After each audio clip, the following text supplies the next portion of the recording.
19th kilometre దగ్గరికి వచ్చి ఈ కాలువ ఆగింది.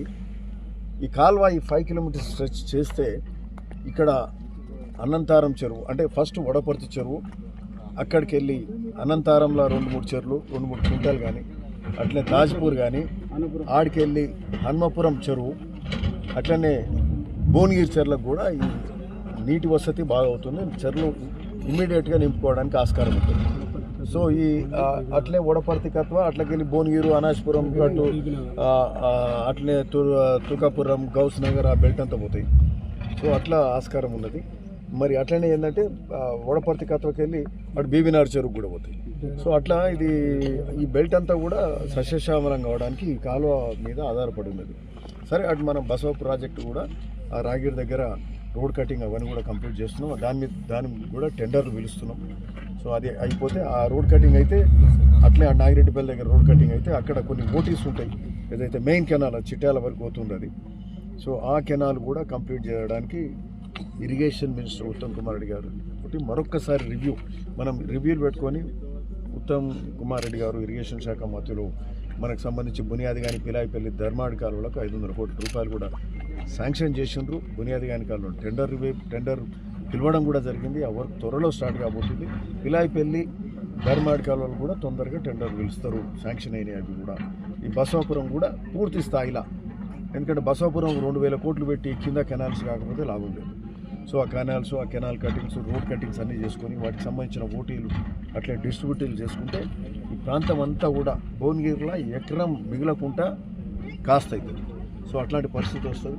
సో మరి అట్లే అక్కడ ముత్తిరెడ్డిగూడెం దిక్కు కూడా ముత్తిరెడ్డిగూడెం, రాగిరి, ముస్తాలపల్లి, చీమలకొండూరు అట్లా ఆ 4 చెరువులు నింపే కార్యక్రమం చేస్తున్నాం. ఆ ముత్తిరెడ్డిగూడెం దగ్గర బసవపురం ఆ గేట్లు లేపినాం, అక్కడ చెరువులు నిండే కార్యక్రమం కూడా జరుగుతుంది. అట్లే కాటపల్లి వరకు కూడా పోతాయి ఆ. సో ఈరోజు మా కాన్సన్ట్రేషన్ ఏంటంటే మేము ఈ కెనాల్ ఇక్కడ అయిపోయి ఈ వడపర్తికి నీళ్ళు ఇబ్బంది అవుతుంది. పోయినసారి ఆ పొలాల మీదకి నీళ్ళు తీసుకుపోయింది. ఎన్నిసార్లు పొలాల మీదకి వెళ్ళి రైతులు ఇబ్బంది పడుతూ పోనిస్తలేరు. సో ఈ కాలువ అయితే ఏంటంటే డైరెక్ట్గా అక్కడ రాయన్ చెరువు, మరి అట్లనే ఆగా చెరువు అని చెరువులు నింపుకుంటా భువనగిరి చెరువు వరకు 4-5 చెరువులు నిండుతాయి. కిందికి కూడా ఇంకా చెరువులకు నీళ్ళు పోయే పరిస్థితి ఉంటుంది. కాబట్టి ఈరోజు ఈ ల్యాండ్ ఎక్విజిషన్ ప్రాబ్లం బేసిక్గా ఏంటంటే ఇక్కడ ల్యాండ్ ఎక్విజిషన్ ప్రాబ్లం ఉండే చిన్న పని, పెద్ద పని కాదు. మరి దీన్ని ఎవరు అడగలే, పట్టించుకోలే, మాట్లాడలేదు. మేము రైతులతో మాట్లాడినాము 10 రోజుల కింద. సంబంధించిన రెవెన్యూ ఆఫీసర్స్ కూడా వచ్చారు. మరి ఇరిగేషన్ ఆఫీసర్స్ ఏడబ్ల్యూ అండ్ డి గారు కూడా ఉన్నారు ఇక్కడ, ఆర్ఐ గారు, ఆర్డీఓ గారు అందరూ దృష్టి పెట్టి లాస్ట్ 10 డేస్కి వెళ్ళి ల్యాండ్ ఎక్విజిషన్కి సంబంధించిన డబ్బులు ఇచ్చే కార్యక్రమం కూడా మొదలుపెట్టారు.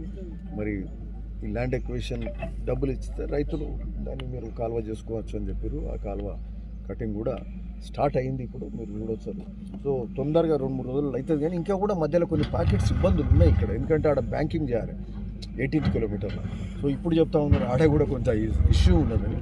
సో అది కూడా ఒకటి సాల్వ్ చేయాలి. దాన్ని ఎట్లా సాల్వ్ చేస్తాం? ఫస్ట్ ఇది ఏంటంటే ఇక్కడ 500 మీటర్స్ ఈ రోడ్ కటింగ్ ఉంది. ల్యాండ్ ఎక్విజిషన్ ప్రాబ్లం ఇది సాల్వ్ చేస్తుంది.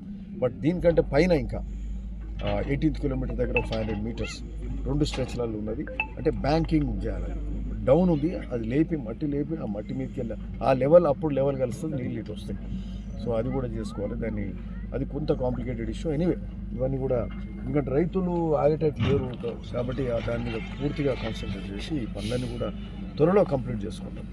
హిట్ టీవీ యాప్ ని డౌన్లోడ్ చేసుకోండి. ఇందులో short news, live news, entertainment movies అన్ని అవైలబుల్ గా ఉన్నాయి. Please download hit TV app.